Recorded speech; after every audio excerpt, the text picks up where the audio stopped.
Hi, it's Dr. Birchler here from the Chiropractic Health Center. I saw a patient yesterday, had never been to a chiropractor before, and had just recently, within a period of about 3 or 4 weeks ago, seemed to have an onset of some relatively severe pain, some neurological symptoms down the arm and hand, pain, weakness, numbness, tingling, those kind of things. And in the patient's mind, one of the questions was like, why did this happen? And essentially it was like, I woke up one morning and it just seemed to start hurting, and I didn't really have an explanation for why. And a lot of times the scenario of these kind of things, it's kind of like having a cavity in the tooth, and that cavity can go 3/4, 80% down the tooth, and somebody doesn't feel anything. Now, a dentist or somebody could look in there, you can look in your kid's mouth and you can see the cavity. Like it's visible, it's very clearly there, but it doesn't mean they have any pain. And there's no pain until finally that cavity gets down and erodes through the bottom of the bone of the tooth and gets into to the root of the tooth, which is where the nerve comes into the tooth.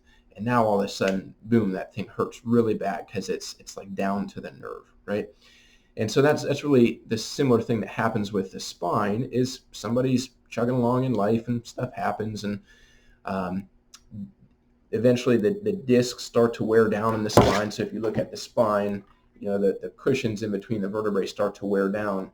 And eventually what will happen as that occurs is where the bones meet, these areas called the joints here, as the discs wear down, the joints will compress, all right? So what should have space between them will end up becoming compressed, right? So it's like the bones are cartilage and bony part is starting to get squished together. And it's that bony area of the neck that actually is the source of most of the spine pain. And then of course it can close the hole around the nerve too, and you can get nerve symptoms and weakness.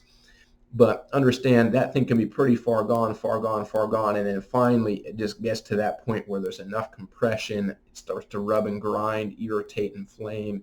It's starting to actually have enough pressure or tension on the nerve that it triggers the pain threshold. So don't be confused if some things show up suddenly. It's not necessarily just what you did. It's not just that you slept wrong. There's oftentimes a process, old injuries, repeated stress, and things are wearing down.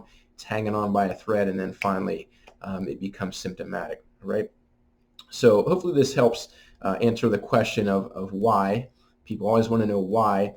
And part of that is because if we understand why, then we can have some control, or we can try to change it.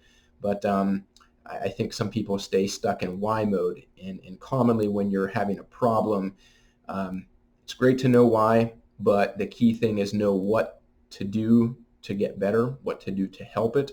And that's what's actually going to get you feeling better, because explaining why doesn't get you any better. It's really focusing on what's the best thing to do to actually get that turned around, minimize the damage, get it corrected to the extent that's possible.